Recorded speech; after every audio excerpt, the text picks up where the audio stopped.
questions haunt every life, writes Andy Crouch. The first, what are we meant to be? The second, why are we so far from what we're meant to be? Hello and welcome to Restoring the Soul, a podcast dedicated to helping you close the gap from what you're meant to be and what keeps you from being all that. I'm your producer, Brian Beatty. Thank you for listening. On this edition of Restoring the Soul, Michael welcomes back Julianne Cusick for the next 2 episodes as they discuss betrayal trauma.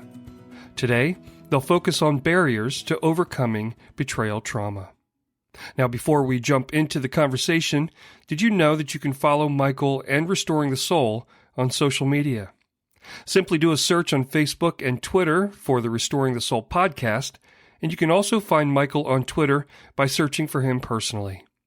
And as always, be sure to tell a friend about the podcast. Now, without any further delay, here's your host, Michael John Cusick. Julianne Cusick, welcome to the Restoring the Soul podcast. You and I are back together in the studio. Hello, Michael. We've been talking about this for a while, actually only about a week. We wanted to talk about what are the common barriers for women in the healing of betrayal trauma and sexual trauma. How do you feel as we're talking about this at the start? Well, I'm excited. I always get a little bit nervous when I'm speaking on the podcast or to a large audience, but I am excited because I think it's important information, and my hope is that it's going to be very helpful to our listeners. And I know it will be. So let's start with what is betrayal trauma for the person that's uninitiated with that.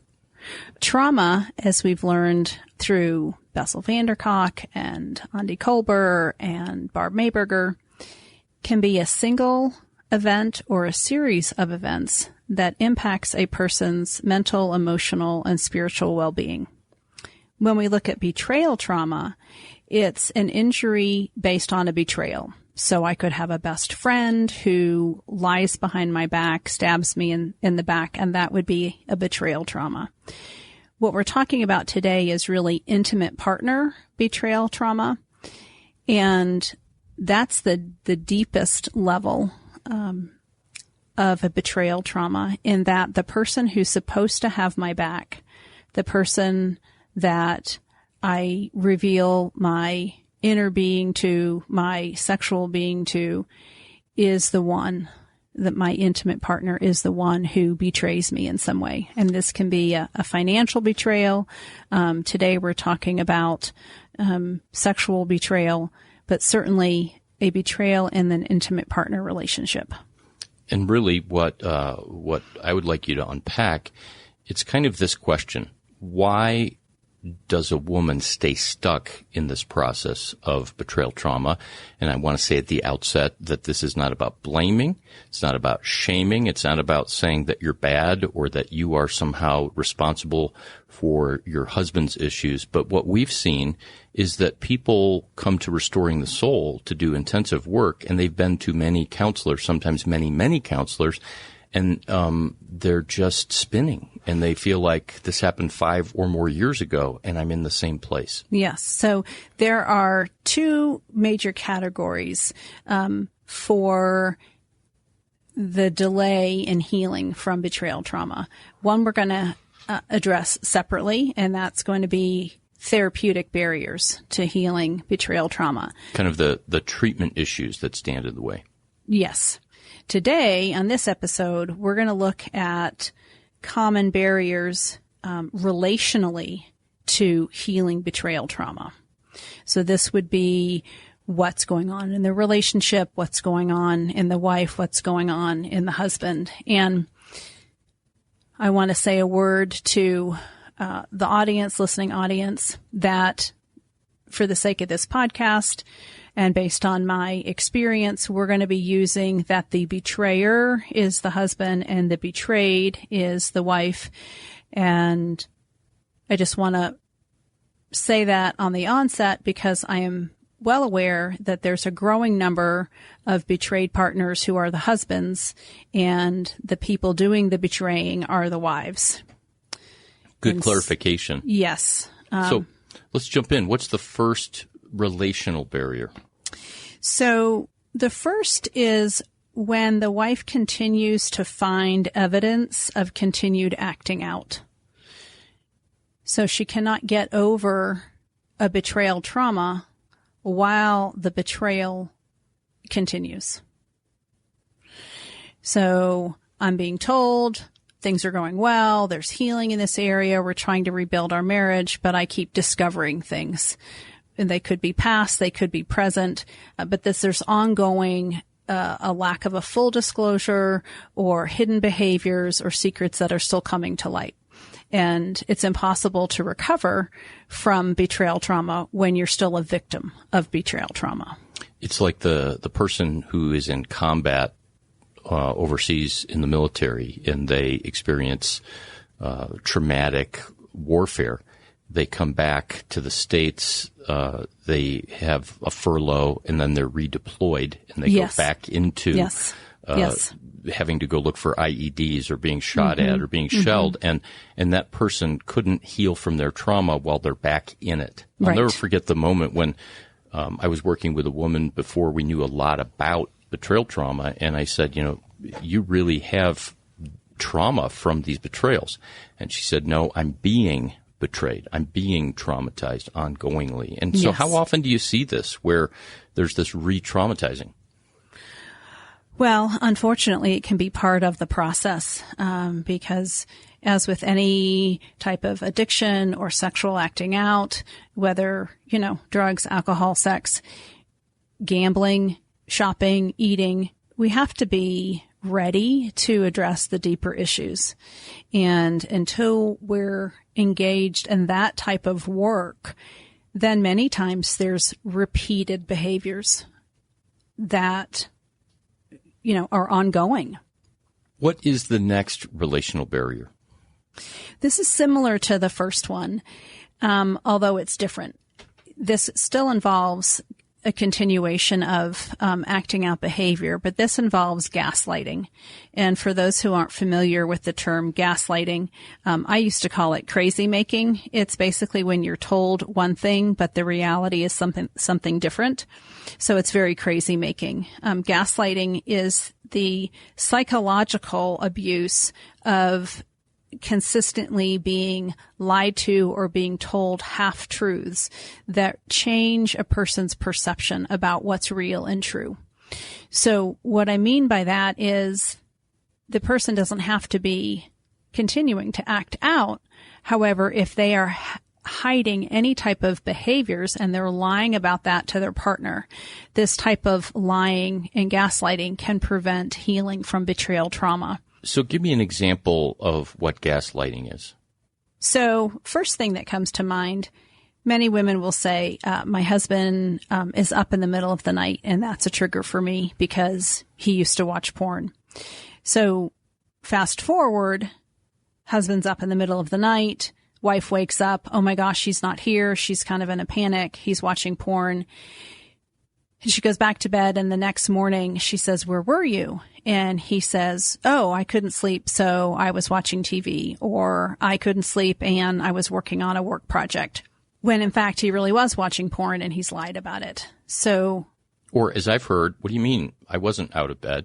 What are you talking about? So it's that kind of crazy making where you're literally challenging truth that would otherwise be undisputed. Yeah, that's even more crazy making is I wasn't in bed. Yeah, absolutely. Or I'm drinking water when really it's, vodka and you're crazy that you think it's alcohol. Or what do you mean about this purchase on the credit card? That must be fraud. I didn't purchase it, but it says right here that it was your card number with the last 4 digits. That was fraud. That's not me. And it really was. So it's changing the perception of the reality. It can be active lying, but can also be deception. So the term gaslighting comes from a film named Gaslight from the early 1950s or 40s. And this man is systematically trying to drive his wife crazy so he can gain her inheritance. So he flickers the light and makes her think that she's losing her mind by hearing sounds or seeing lights change that really aren't flickering when in fact they really are. So the trauma with gaslighting is not necessarily the acting out, but it's the crazy making, the deception, and really, I don't know what is real. That's it. It's I don't know what is real. And so it leaves a woman in a position of I trust my husband and I deny my gut sense that something's off here. Oh, he says he didn't sleep with her, and yet everything in me is saying, yes, he did. So I either have to deny myself and believe my husband, or I go, no, I'm sticking with something doesn't, feel right to me. And if I believe myself and trust myself, then that means my husband's, lying to me and I can't trust him. So that's the impact of gaslighting, is it changes, it's like your brain being on a drug that you can't see clearly what reality is. And it doesn't have to be about porn or sexual behaviors. It can be about what I did after work. And did I come straight home? Did I go to the bar? Or did I go to the gym? And I omit things. That's a big part of gaslighting, is I just don't tell the whole story. I just tell part of it. And my partner is left to believe one truth when really a different truth is what's true. And you referred to a woman's intuition and trusting her heart. Would you say that gaslighting often leads to a woman losing her voice or being tempted to lose her voice? Yeah, I think it's even worse than losing her voice. It's an erosion of the God-given system inside of her to discern danger. Say more about that. Well, all of us have what's called our second brain, which is our gut. And when we're listening to that, that's what tells us when we're safe or not safe. And the erosion of that is I'm lied to, I'm being gaslit over and over and over. So that radar that I have, that barometer of warning, doesn't work as well. It gets muffled and drowned out. And so there's a real sense of, I don't know what is real and what isn't real. And I feel crazy. When we come back from this brief break, you've got a couple more to talk about with men as it relates to relational barriers to healing betrayal trauma. And we're going to address that as soon as we come back from this break. Hey, it's Michael. In my life, I've battled addiction and even blew up my marriage. I experienced childhood abuse and lived for years with PTSD. And in all that, I've experienced incredible restoration and healing in my life and marriage. Now, my story is not your story, but there comes a moment for every one of us where we need something to change. At Restoring the Soul, we help couples heal their marriage. We help individuals restore their life and get their heart back.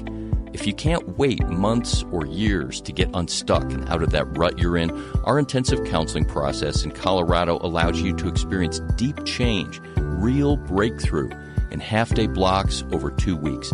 Finally, you can heal from your trauma, overcome those compulsive behaviors, or heal what's broken in your marriage so that you can live the life you're meant to live.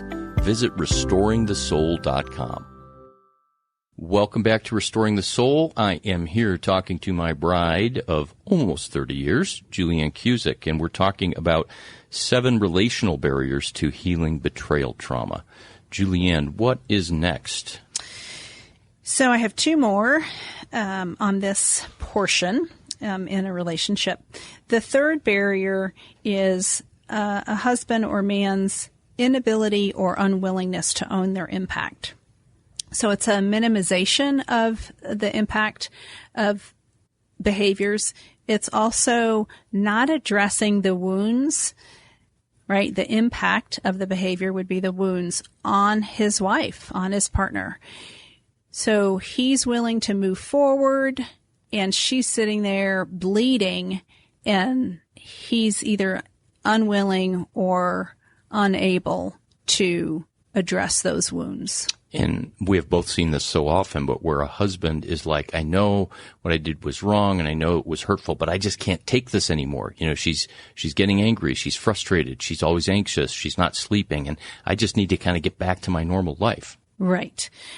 Yes, that, and it's more than that. It's this sense of she's hemorrhaging because of the relational betrayal. She's bleeding out because it's more than just his behavior that's wounded her. There's a lack of emotional connection. There's a lack of trust in the relationship.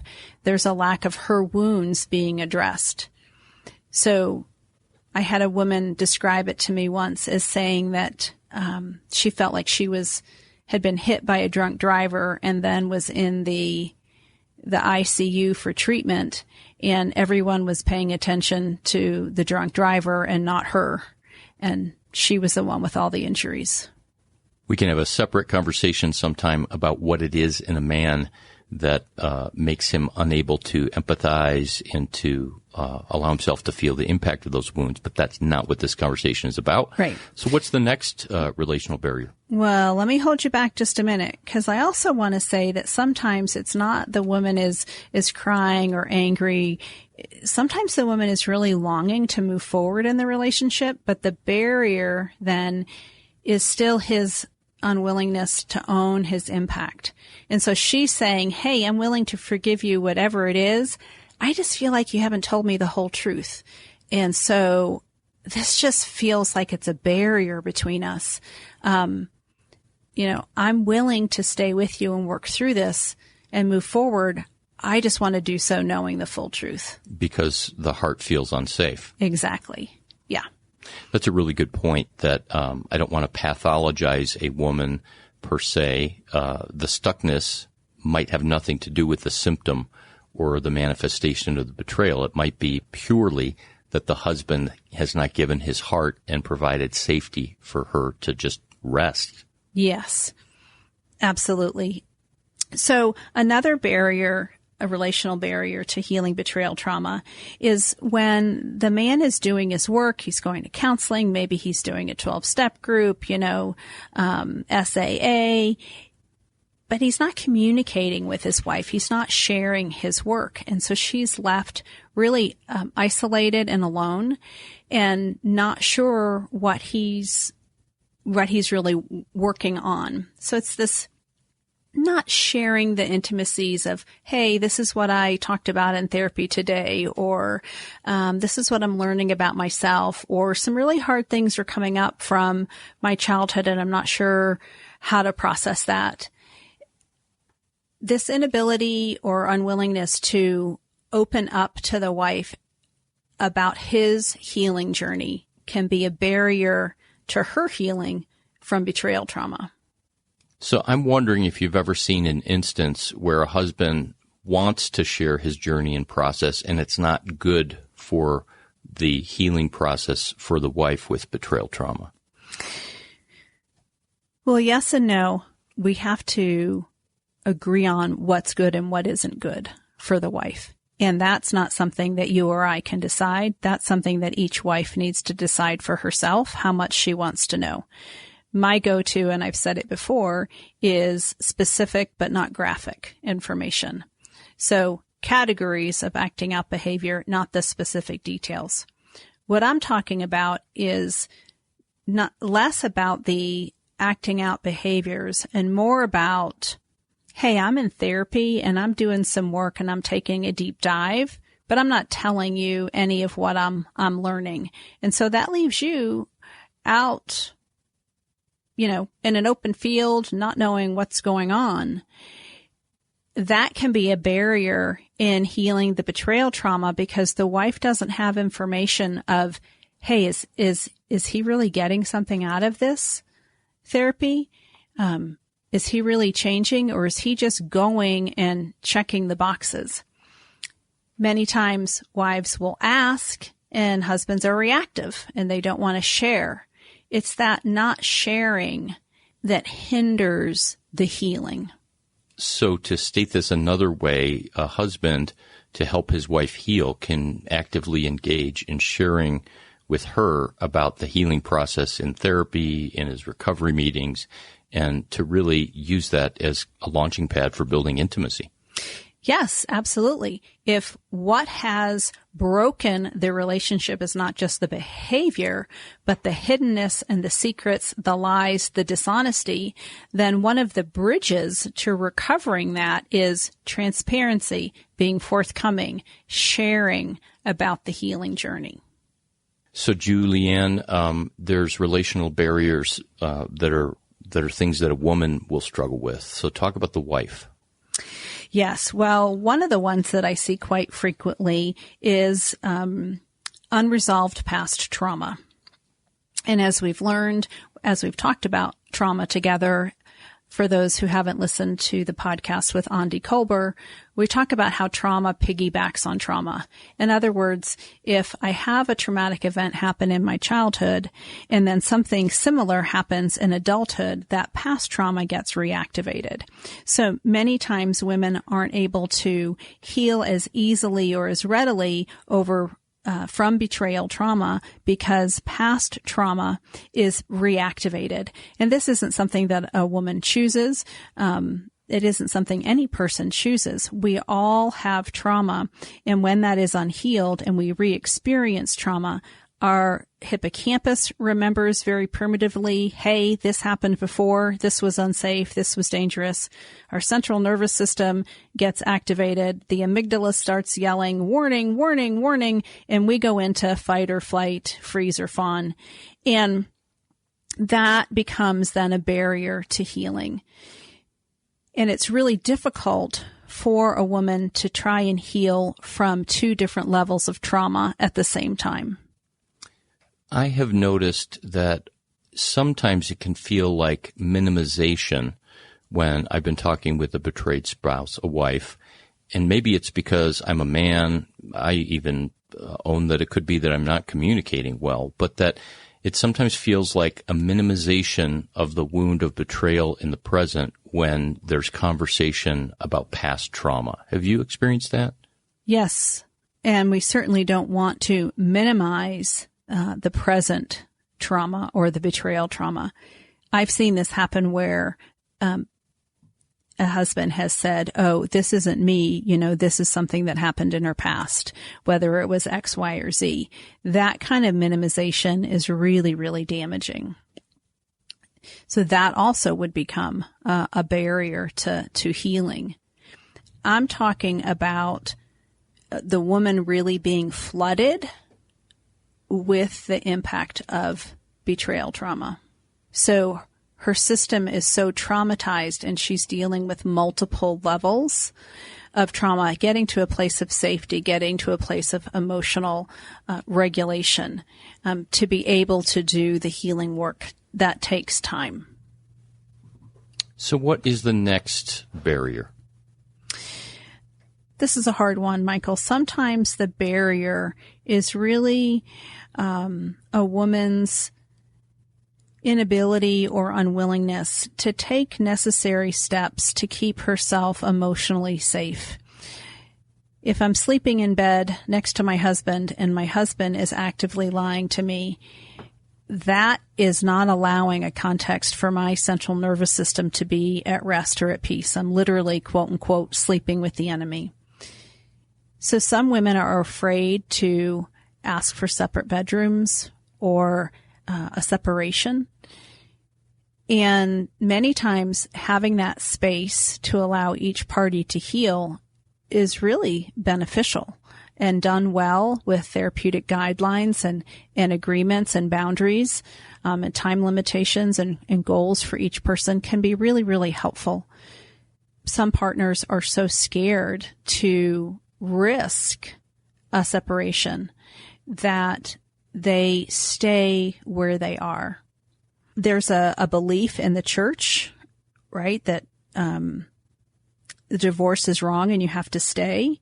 And it's not about staying or going. It's about why we stay or why we leave, how we stay, how we leave. And the underneath question is the goal to stay married? So we're just married and living together versus is the goal to have a life-giving, thriving marriage. They're two different things. The other barrier to healing relationally is any type of underlying issue on either party's side that hasn't been addressed. So maybe there was a loss of a child or a loss of a job or financial bankruptcy issues, something pretty significant that has never really been addressed relationally with the couple. So not necessarily childhood trauma like sexual abuse or growing up in an alcoholic family, but something that definitely wounded the couple. Yes. Or that was, part of their life, chronic unemployment or, as you said, some other kind of major loss. Yes. It's almost like they've both had a trauma that isn't resolved. So not a past trauma, but a relationship trauma that they've experienced together that has never really been resolved. Can keep the couple and can keep the individuals from moving forward. So you have one final barrier to the healing of betrayal trauma. What is that? That would be similar to the husband not sharing. This would be the wife's inability or unwillingness to ask questions of her husband. So she might have questions about their relationship, about his healing, but she doesn't engage him. She keeps those questions to herself, stays on the surface, just trying to keep things nice, kind of walking on eggshells, not wanting to tip over the apple cart in any way. And that inability or unwillingness to really press in her relationship with her husband to ask the hard questions can actually prevent her from experience healing. Because a man who is not self-motivated or who won't do the work without her pressing in, he's likely to just stall and say, this is as good as I need to be. Yes, or he's actually doing the work and changing, and she may be stuck in a frozen state where she's not engaging. And so that's another aspect of how do we wake her up to the reality of what's happened and work with her to have the sense of self and stability and safety to engage the husband.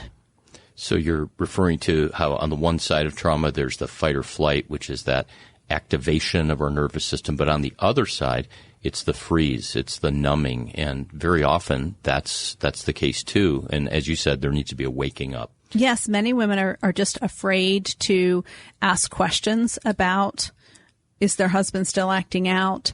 When was the last time he watched porn? And so that frozenness keeps her from healing. This is all really good content, and I can't wait for our next episode where we talk about treatment barriers to healing betrayal trauma. So we will be back next time with Julianne on the same subject. This is Restoring the Soul. So thank you for listening to another episode of Restoring the Soul. We want you to know that Restoring the Soul is so much more than a podcast. What we're all about is helping couples and individuals get unstuck. You know how some people go to counseling or marriage therapy for months or even years and never really get anywhere? Our intensive programs help clients get unstuck in as little as 2 weeks. To learn more, visit restoringthesoul.com. That's restoringthesoul.com.